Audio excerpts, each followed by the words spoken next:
Between 1945 and 1975, Indochina was racked by one of the longest and most bitter wars of the century.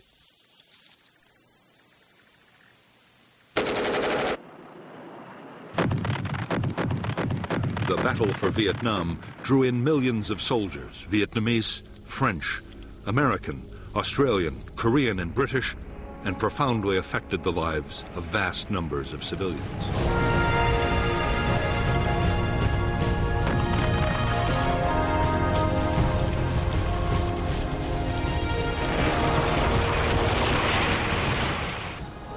The American War, which lasted from 1960 to 1975, was a conflict fought with extreme ferocity and destructiveness.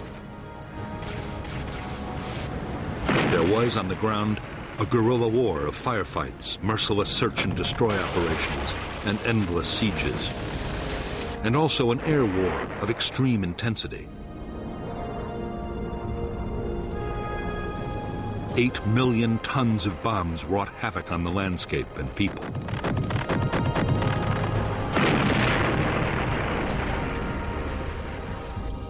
The war that cost 1.3 million lives, including 58,000 American dead, was about much more than the fate of one small country. 20 years before the first American combat soldier set foot in Vietnam, the seeds for America's war had been sown.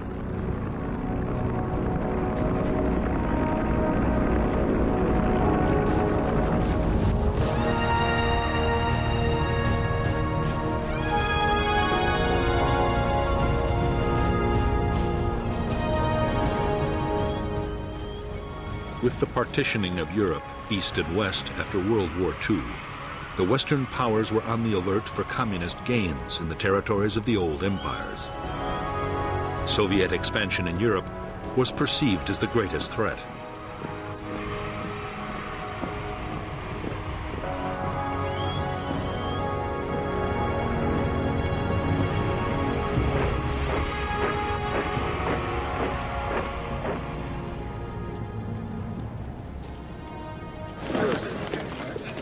In October 1949, Mao Zedong proclaimed the People's Republic of China. The battle lines of the Cold War were now clearly drawn.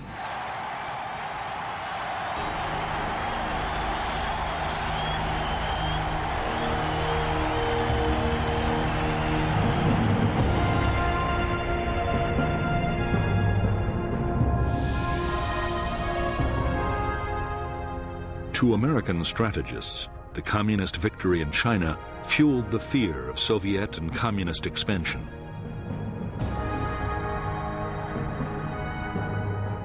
At stake, they believed, were economic interests throughout Asia and the Pacific, and U.S. communication and trade links to the Indian Ocean.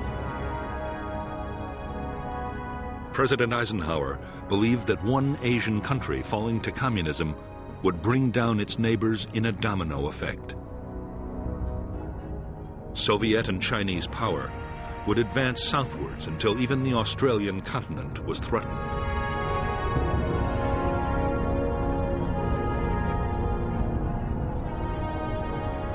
It was Indochina that seemed to hold the key to the future of southern Asia.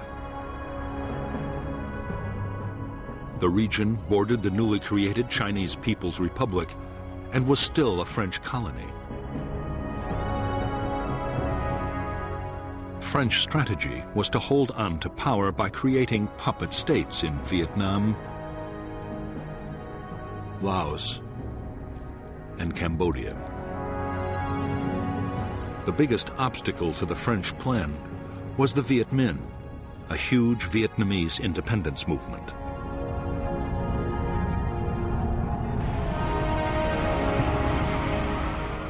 In September 1945, under the leadership of Ho Chi Minh, the Vietnamese League for Independence, known as the Viet Minh, took Hanoi from the Japanese occupying forces and declared independence for the Democratic Republic of Vietnam. In the south, the Japanese surrendered to the British. However, France still considered Vietnam her colony. General Gracie, the British commander, ordered the Japanese rearmed to fight the Viet Minh to retake the colony. Thus the French Indochina War began.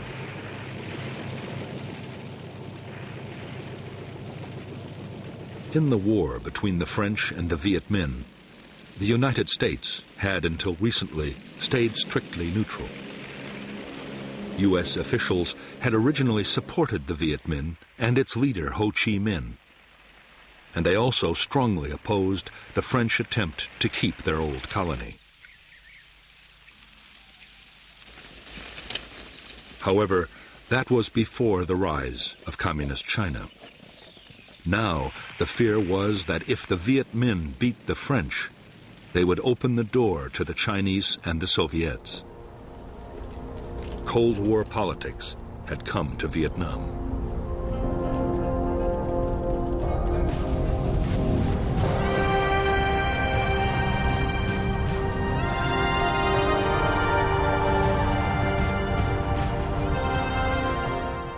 The Soviet Union and China recognized the Viet Minh as the only legitimate government of Vietnam in January 1950.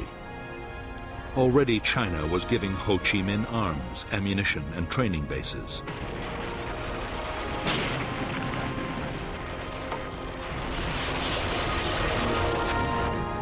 The United States, for its part, recognized a French creation, the State of Vietnam, and U.S. President Harry Truman approved a program of military and economic help. But even before the order was signed, the situation changed dramatically.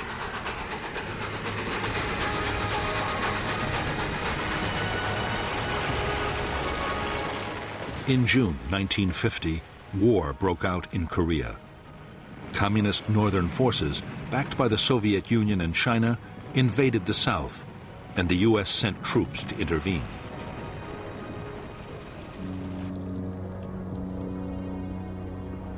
By October, American units were locked in combat with Chinese divisions on the Korean battlefield.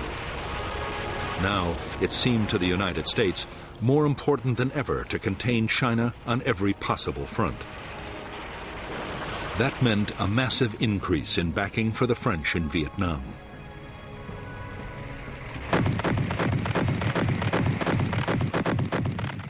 By 1953, a year into the presidency of Dwight D. Eisenhower, U.S. support for the French war against the Viet Minh had turned into a flood of arms and cash. The United States paid 3/4 of the cost, a staggering $1 billion in 1954.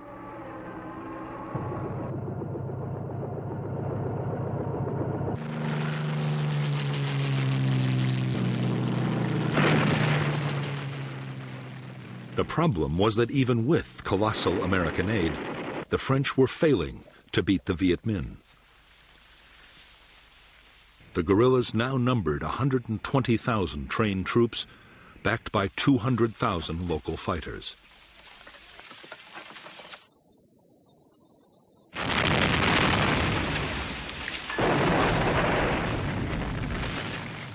As French casualties passed 50,000, in France, the public grew weary of the seemingly endless war. There were calls for negotiations with the Viet Minh. Pressure for talks grew even greater as the conflict in Korea ended. But Eisenhower and his Vice President Richard Nixon were dead set against any compromise.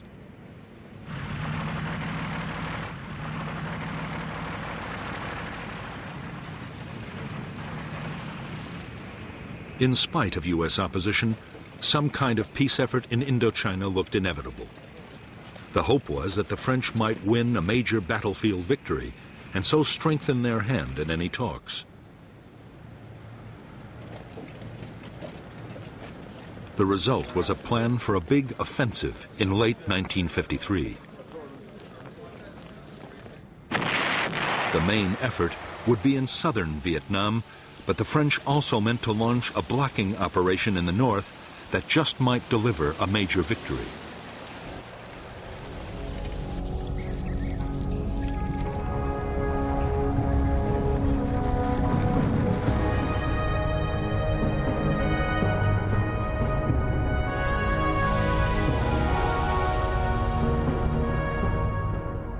By now, vast tracts of French Indochina had fallen under Viet Minh control. In the northeast of Vietnam, the only French territory was an enclave around Hanoi. The insurgents' main military stronghold was in the Viet Bac, a mountainous region near the Chinese border. To the Viet Minh, already in control of vast areas of Laos, its royal capital, Luang Prabang, offered a tempting target, and the French were keenly aware of the danger.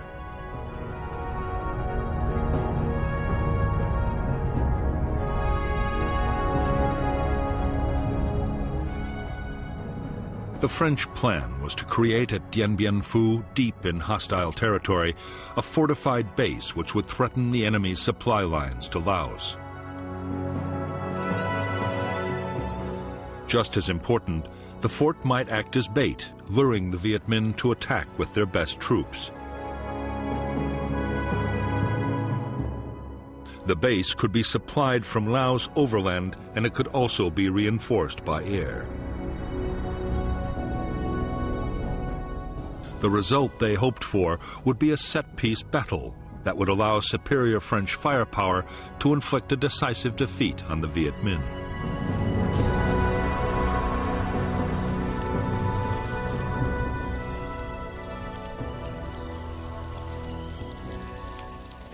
In late November 1953, the Viet Minh's 316th Division advanced towards Laos, just as the French had expected.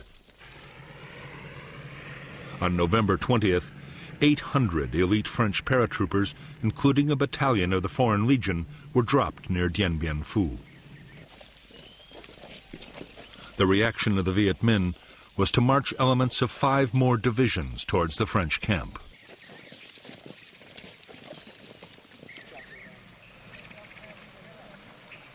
The French paratroopers at Dien Bien Phu quickly set about building fortifications and an airstrip. The idea was to mount offensive sweeps into the surrounding area, but soon the French were forced to think again.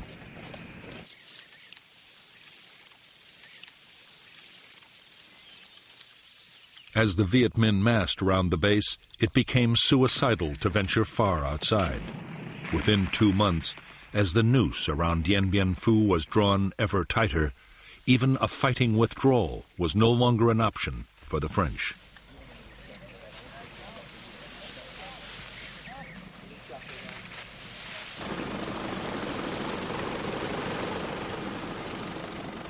Even though his forces were now surrounded, the French commander, Colonel Christian de Castries, was completely confident. He was certain that aircraft could supply all the base's needs. Only enemy artillery posed any real danger.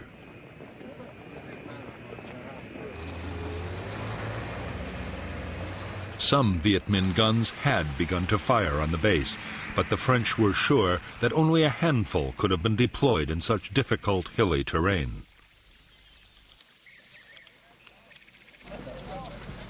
As for Viet Minh supplies and reinforcements, French air power would make sure they never reached Dien Bien Phu.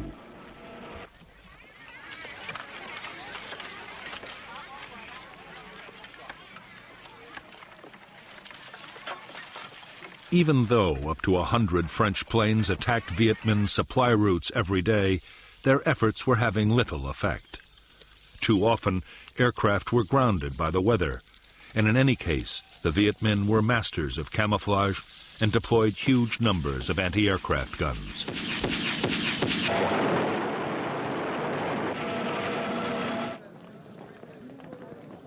In a massive effort over several months, General Voi Nguyen Giap, the Viet Minh commander, used 50,000 support troops to deploy more than 200 artillery pieces and anti-aircraft guns and a vast supply of ammunition around Dien Bien Phu. It was one of the most extraordinary feats of logistics in military history. To the 10,000 French now inside the base, the realization that they were surrounded by field guns and mortars and 4 deadly Soviet Katyusha rocket systems came as a dreadful shock.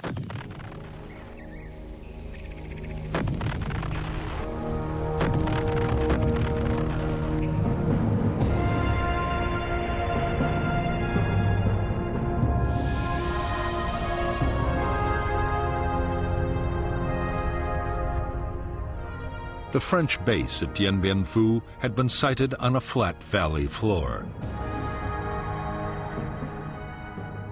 The airstrip and headquarters were the focus for the main battle position, a complex of 5 strongholds codenamed Françoise, Huguette, Claudine, Eliane, Dominique. To break up attacks, strongpoints Anne-Marie, Gabrielle, Béatrice, and Isabelle had been created on a series of low hills. The base was manned by 9 infantry battalions and 2 crack parachute battalions. For support, there were artillery and mortars, light tanks, and fighter bombers.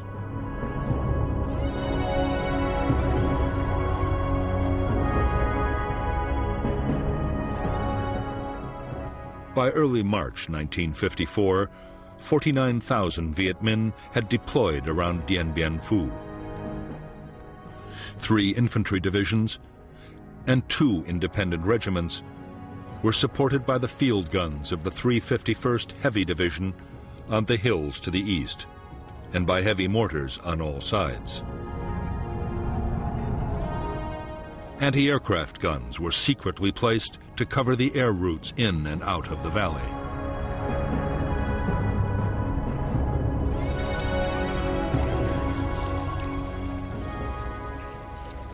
As the weeks went on, Viet Minh artillery fire caused more and more casualties amongst the French at Điện Biên Phủ. The fortifications had never been meant to withstand heavy artillery, and the French were horrified to find that neither counter-battery fire nor airstrikes were able to silence the enemy guns.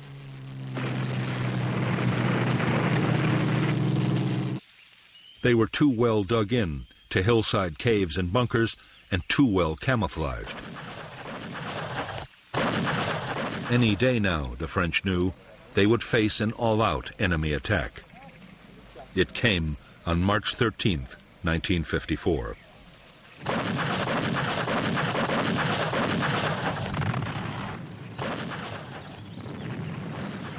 The Viet Minh assault began with a massive artillery bombardment.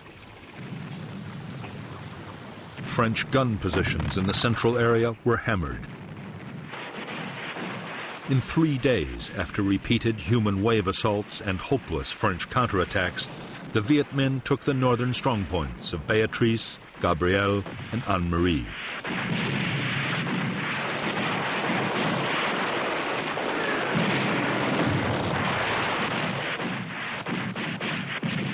The loss of their northern outposts cost the French 1,500 men. The Viet Minh had suffered much worse, nearly 7,000 killed and wounded, but they had proved that the French defenses could be overcome.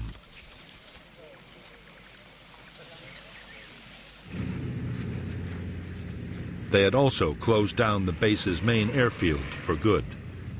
The French would now have to depend on parachute drops for supply and reinforcement.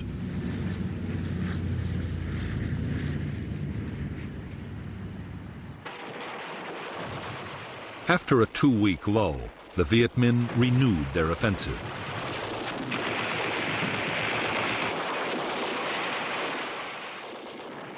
The battle raged for a fortnight, with the French contesting every foot of ground. In the end, shocking Viet Minh casualties forced General Giap to pause. Meanwhile, the French situation was getting desperate. Ammunition and food was short, and 3,000 wounded were trapped inside the base in appalling conditions.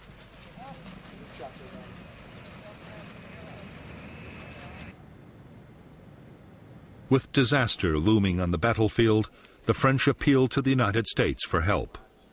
There was a plan to use American bombers and even to drop 4 nuclear weapons, which was codenamed Operation Vulture. But Eisenhower ruled out any American military intervention unless other allies took part. None agreed to help. The French at Điện Biên Phủ were to be left to their fate.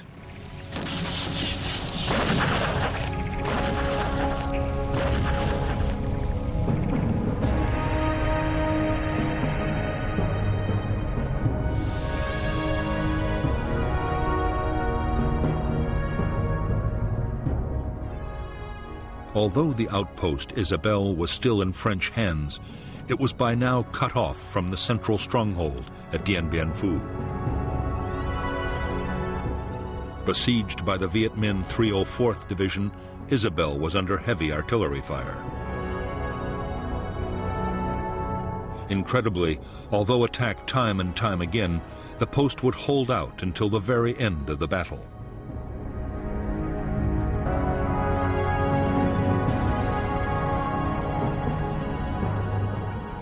In the central sector, Strongpoint Françoise had been abandoned, and the Viet Minh had captured Dominique along with part of Elian and Huguette.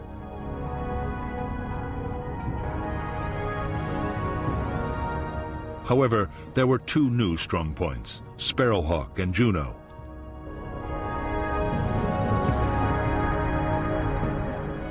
Meanwhile, the Viet Minh had adopted new tactics in an attempt to reduce their terrible casualties. Secretly, they had dug more than 50 miles of trenches, creeping right up to the French perimeter.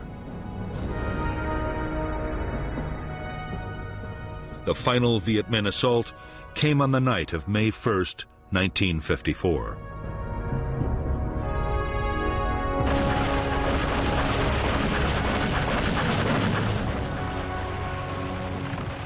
After a massive barrage, the Viet Minh infantry hit the remaining bunkers of Huguette and Elian. In spite of fierce French resistance, positions fell one by one until, on the evening of the sixth day, a huge mine demolished part of Elian and its last bunkers were overrun.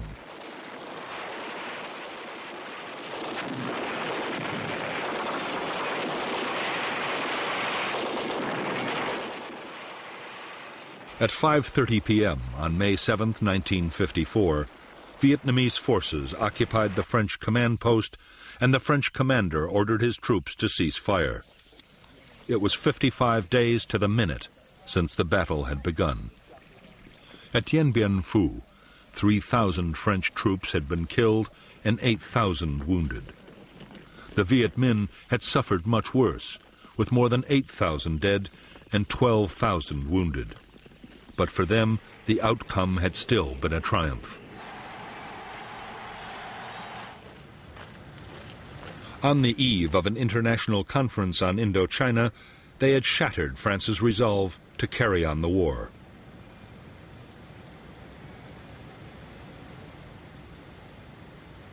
The Viet Minh expected that the negotiations at Geneva would open the way for full Vietnamese independence and a major role for them in running the new country. In fact, the Viet Minh negotiators faced bitter disappointment.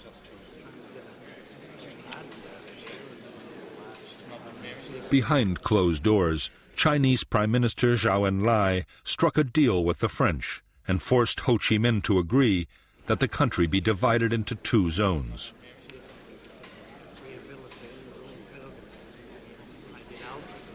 There was to be a ceasefire, but there would be no immediate decision about who was to control Vietnam until elections settled the future.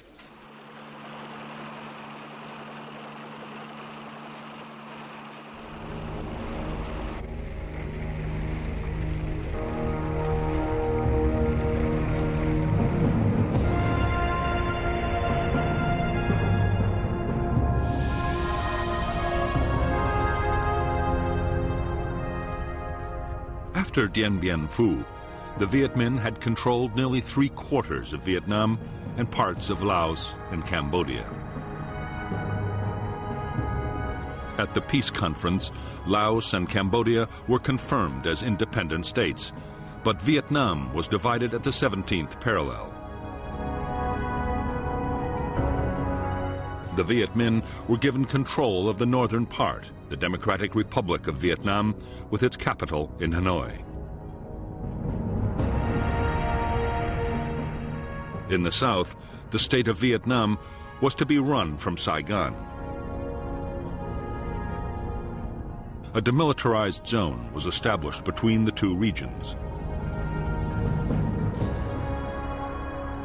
By agreement, 190,000 French-led troops would be withdrawn from North to South Vietnam. 80,000 Viet Minh troops in the south, mostly Southerners, would go to the north.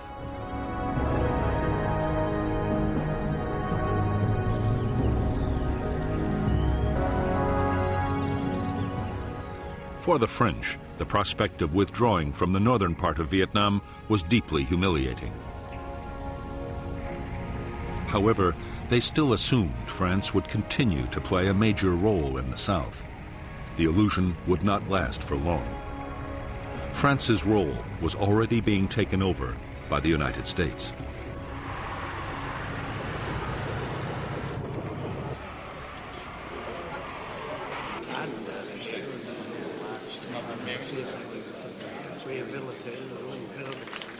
On September 8, 1954, at a conference in the Philippines, the U.S. sponsored the creation of the Southeast Asia Treaty Organization, which would soon include South Vietnam.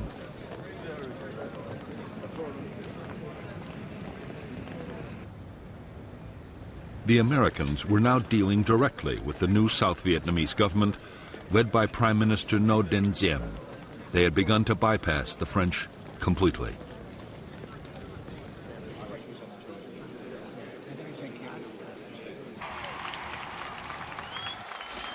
On October 9, 1954, the Viet Minh 308th Division, veterans of Dien Bien Phu, marched in triumph into Hanoi, in accordance with the Geneva Agreement.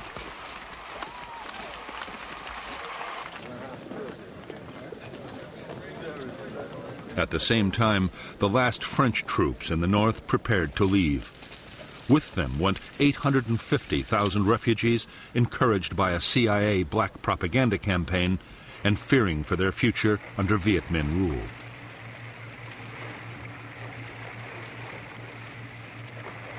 Before the very eyes of the French and the Vietnamese people, Vietnam was crystallizing into two separate states, each with its own government, its own army, and its own Cold War allies.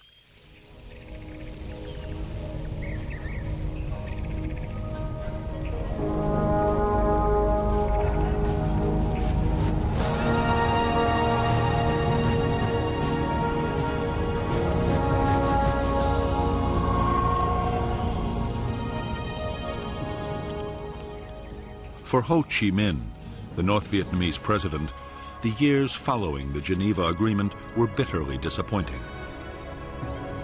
Ho was adored by millions of Vietnamese, North and South, as the man who'd driven out the French. But he had only won half a victory. South Vietnam, backed by the United States, refused to hold the elections that had been agreed at Geneva, the elections Ho had counted on, in which the U.S. knew he would win, to reunify the country. Everything pointed to the fact that the division of Vietnam would be permanent.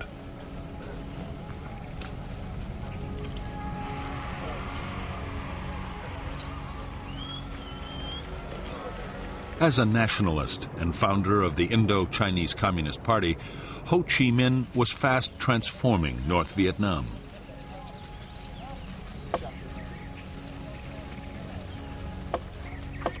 The party took control of almost every sphere of life. The reconstruction of the war-ravaged economy was pushed ahead at incredible speed.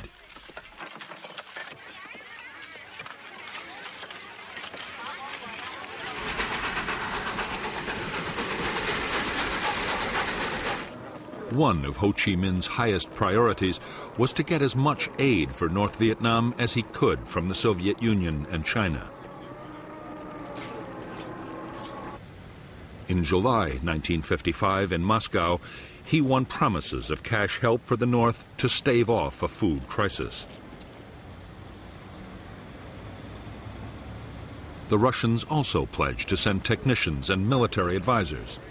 At the same time, China meant to match or even better the Soviet offer.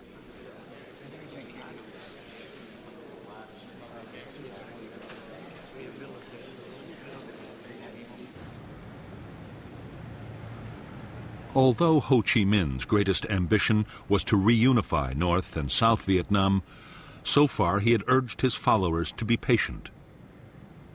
He had refused to back guerrilla warfare against the South. Both China and the Soviet Union were also insisting on caution. But by 1958, pressure to back an armed campaign was mounting.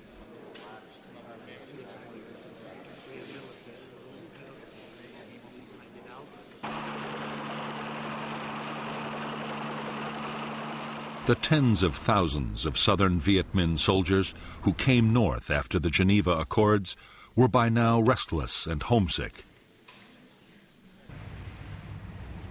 There was more pressure from inside the South, where the Viet Minh that had stayed behind were being wiped out by the new regime.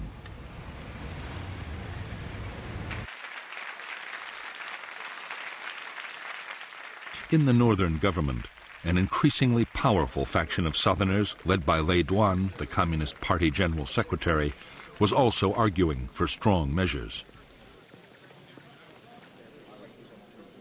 In January 1959, with Ho Chi Minh's blessing, the North Vietnamese Communist Party voted to support armed revolution in South Vietnam. To help the campaign, 4,500 Viet Minh Southerners were prepared for infiltration back into the South.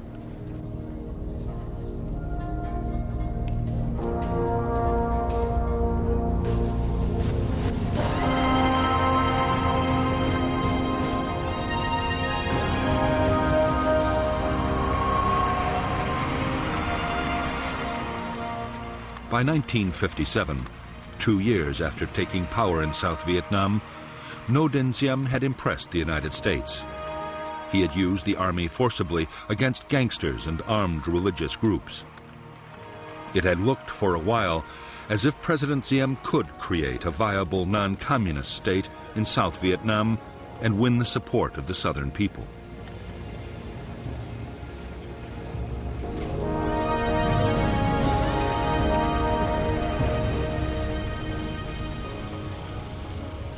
In fact, Diem had no intention of introducing the democracy or the social reforms that the United States wanted.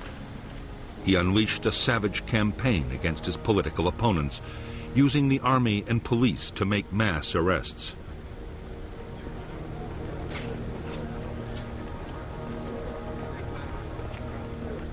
There was widespread torture and summary executions. At the same time, Diem's own family built up enormous wealth and power, while most of the South Vietnamese continued to live in dire poverty.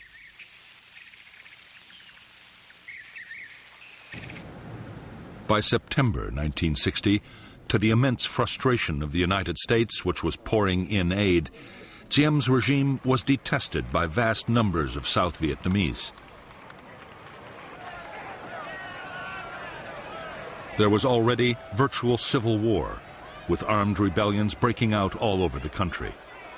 Increasingly, the revolts were being led by nationalist and communist guerrillas, and some trained men infiltrated down from the north.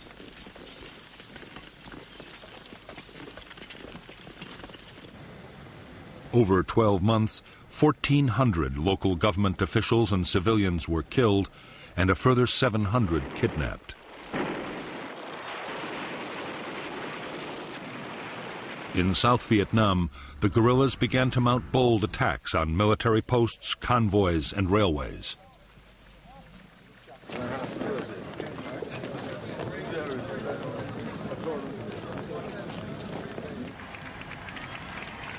As events in South Vietnam spiraled towards chaos, in January 1961, John F. Kennedy took office as the 35th President of the United States. Almost at once, Kennedy faced a series of Cold War crises. Soviet Premier Nikita Khrushchev was preparing to resume atmospheric testing of atomic weapons.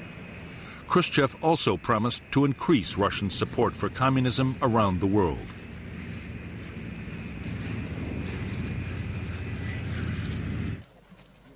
The climax came in August 1961 with a tense standoff in Europe as the Russians sealed off East Berlin and began to build the Berlin Wall.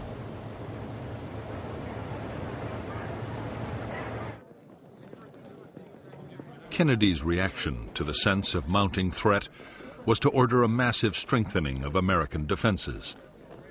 He ordered the call-up of 150,000 military reservists. A program was launched to build public nuclear fallout shelters right across the United States.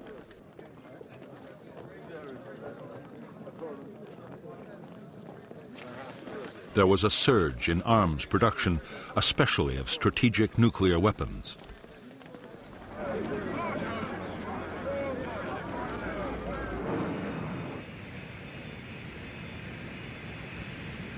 With so many immediate crises demanding the attention of the president, Vietnam was far down the White House agenda. All the same, concern was growing. The South Vietnamese guerrillas were now 17,000 strong. In September 1961, there were 450 attacks, some involving hundreds of guerrillas at a time.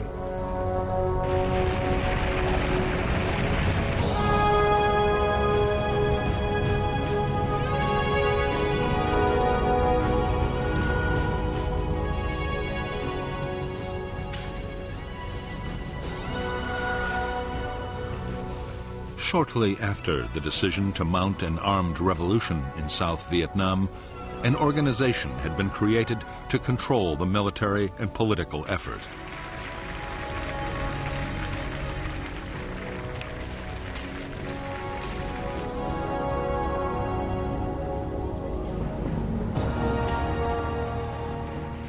This organization, the National Liberation Front, represented a wide range of political, ethnic, and religious groups.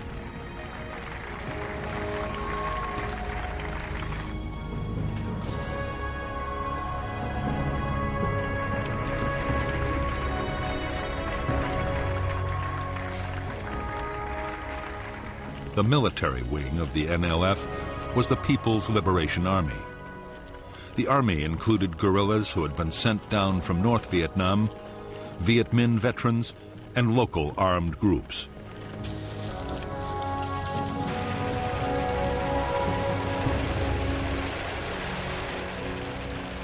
The main purpose of the force was to support the political battle, and the civilian leaders of the front kept tight control. President Diem christened them the Viet Cong, the Vietnamese communists, and the name stuck. The Viet Cong meant to follow the same kind of political and military strategy that had won the war against the French. Politics, diplomacy, and violence would be carefully coordinated so each always worked with the others. For the time being, military activity would take second place to the political effort. Many hoped that a full-scale war would never be necessary. Others, particularly those closely connected with the North, saw a military campaign as the key to victory and expected it to pass through 3 critical stages.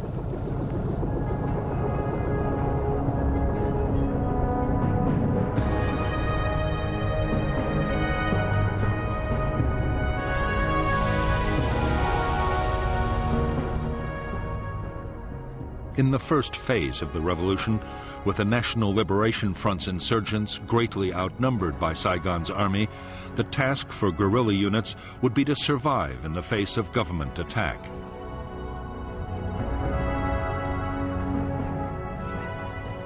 Safe base areas would be created as defensive sanctuaries and as springboards for small-scale guerrilla attacks. In the second phase, the insurgents would deploy larger units and would seek out bigger battles. The opposing forces would be more evenly balanced, and under relentless pressure, the enemy would become defensive and static.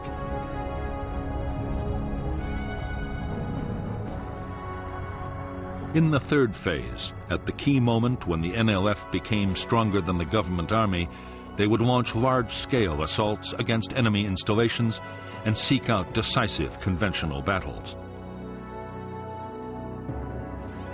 This phase, the general offensive, combined with uprisings in the cities and towns, would bring the downfall of the Saigon regime and the reunification of Vietnam.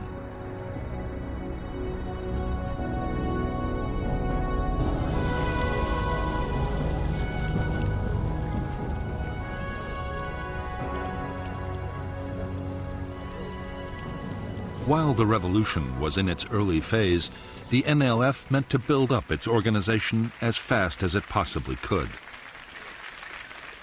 Political agents founded dozens of associations to bring every kind of support into the movement.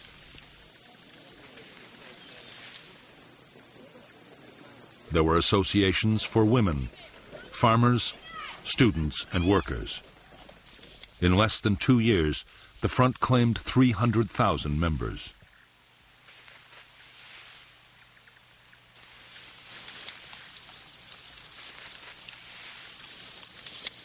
At the same time as it built up grassroots support, the NLF meant to intensify its military operations. Bigger attacks on government forces would gain the movement prestige. Meanwhile, intensive training and preparation by North Vietnamese officers would forge the Viet Cong into an efficient and formidable fighting machine.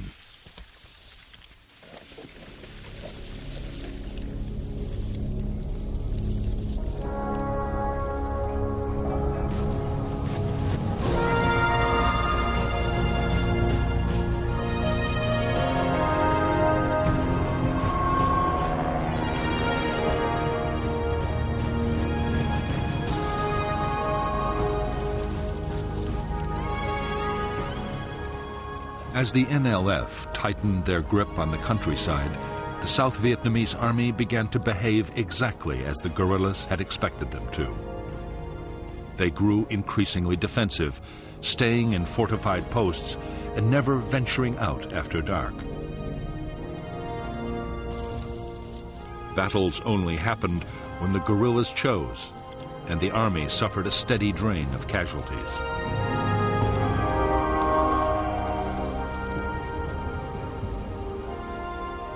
By now, there were 900 American military advisors in South Vietnam, charged with building up and training the South Vietnamese armed forces. They were appalled by the Army's dismal performance against the guerrillas, but saw no reason why the South Vietnamese shouldn't be able to cope. What they wanted was a much more aggressive approach.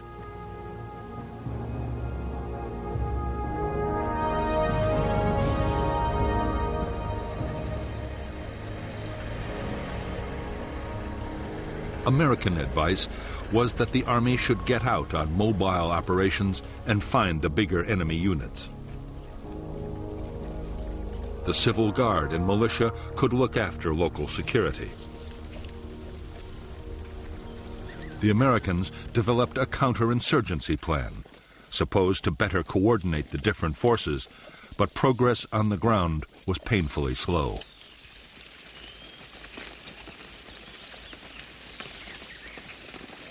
While the handful of American personnel struggled to improve the situation inside South Vietnam, in Washington, military planners worried about the external threat. The fear was that North Vietnam or even China might take advantage of the South's weakness.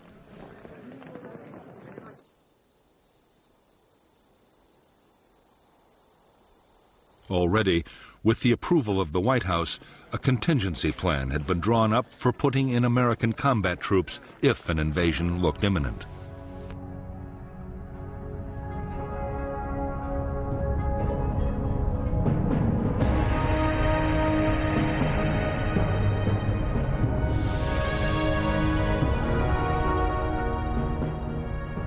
If North Vietnam or China looked likely to invade the South, the American contingency plan, Op Plan 32, called for rapid deployments. A Marine Expeditionary Force would be based at Da Nang, an Army division near Saigon, and another near Pleiku. another division might be sent to bolster Thailand.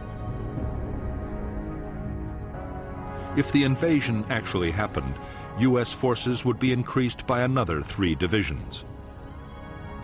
Aircraft carriers and land-based bombers would be positioned for massive attacks on North Vietnam, while amphibious, airborne, and ground forces would mount a full-scale invasion of Northern Territory.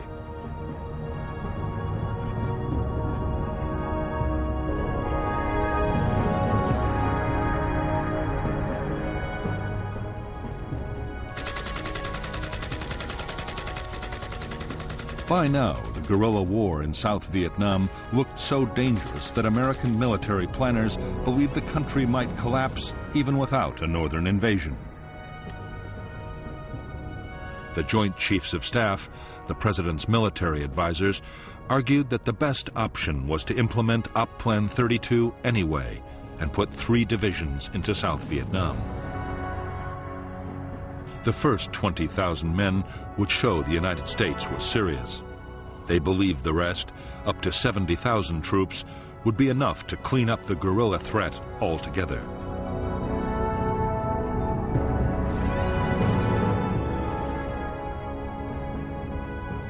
Although the Secretary of Defense, Robert McNamara, was in favor of sending in troops, President Kennedy had no desire to embroil American soldiers in an Asian guerrilla war.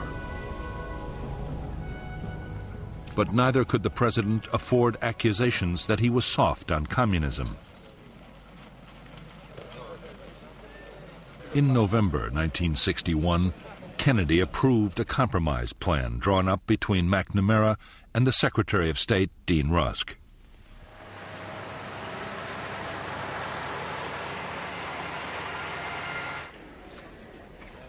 Phase 1 of the Vietnam Plan would see a big increase in financial support for the South Vietnamese Army.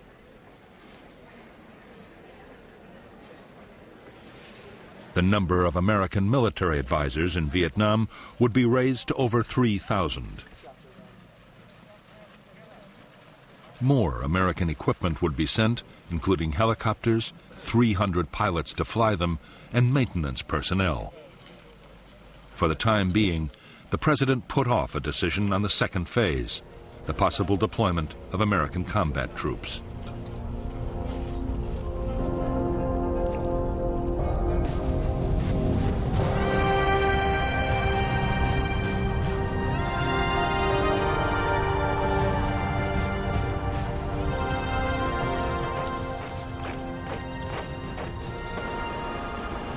By the end of 1961, the South Vietnamese Army was being expanded to 200,000 men.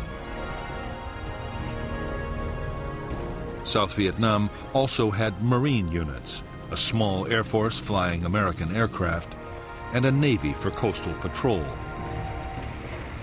As well as the regular armed forces, there was the 68,000-man paramilitary Civil Guard and various local militia.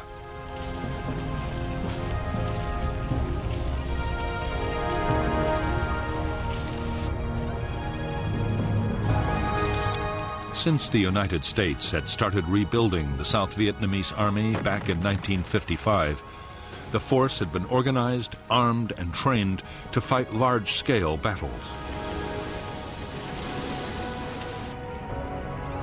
The danger had been expected to come from the North Vietnamese or Chinese armies, not from guerrilla bands.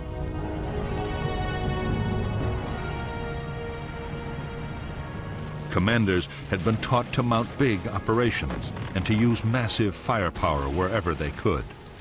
In fact, the South Vietnamese Army's entire structure and military doctrine had been copied wholesale from the United States Armed Forces.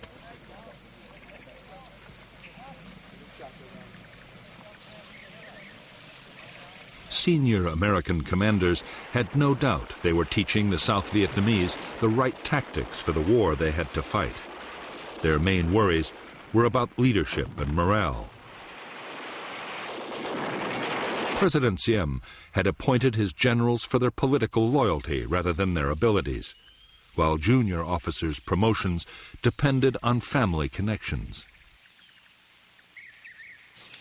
As for the men, they were sometimes so poorly supplied they had to steal food. Desertions were running at 400 a month.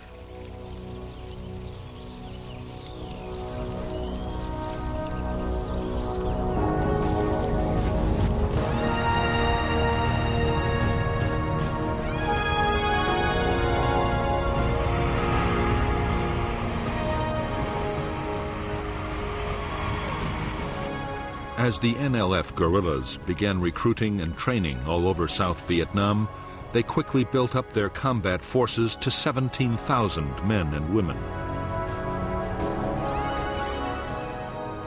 These were the main force troops, uniformed and trained to fight anywhere in units hundreds strong. Main force battalions were under the direct control of the NLF High Command, and a high proportion of their officers were trained troops from the north.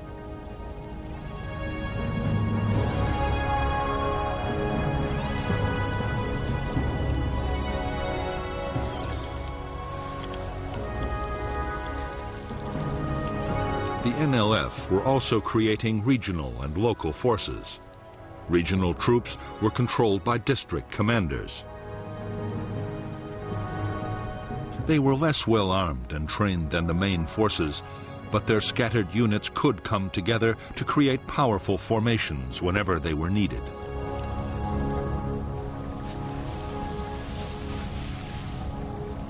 Local guerrilla units were based in the villages. They were part-time soldiers whose main job was to defend areas where the NLF was gaining control. In villages where the movement's influence was weaker, they served to intimidate opponents and show the wishes of the NLF were always to be taken seriously.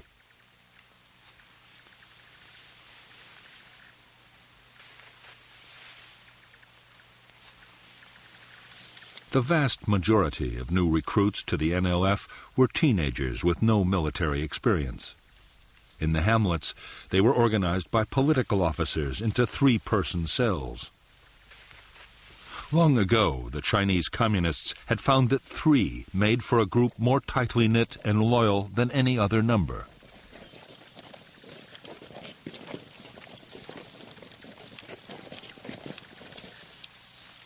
Although some weapons from the north, including Chinese mortars and machine guns, were beginning to reach NLF units, most guerrillas had to use whatever they could get. Rifles and equipment captured from the government army or left over from the French War made up the bulk of the arsenal.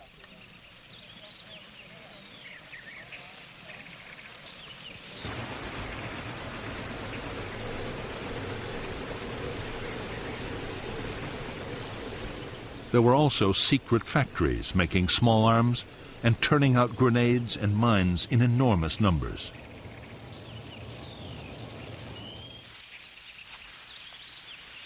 Local forces depended on even more primitive weapons. Some were designed mainly to frighten intruders, but others were extremely dangerous. Punji traps, sharp spikes hidden in pits, could easily disable an enemy soldier. Punjis were often contaminated to increase the risks of infection.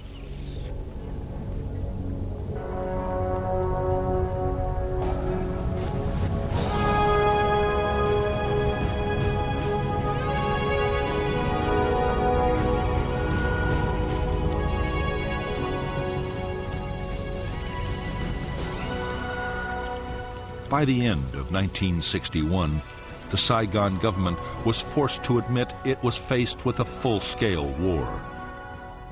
Every week, over 1,000 people were being killed.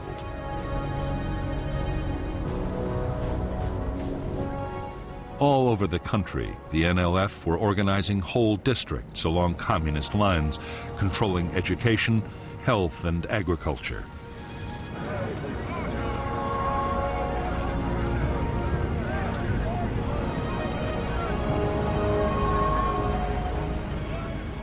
There were whole areas which had seen no government troops or officials for years.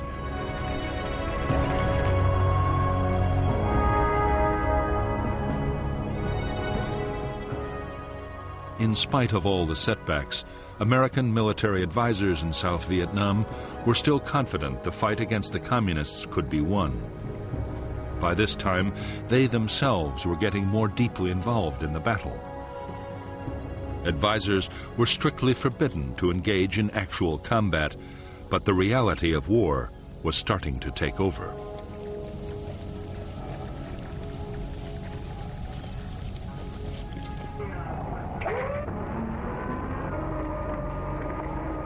On December 11th, the helicopters promised by President Kennedy arrived at the Saigon docks.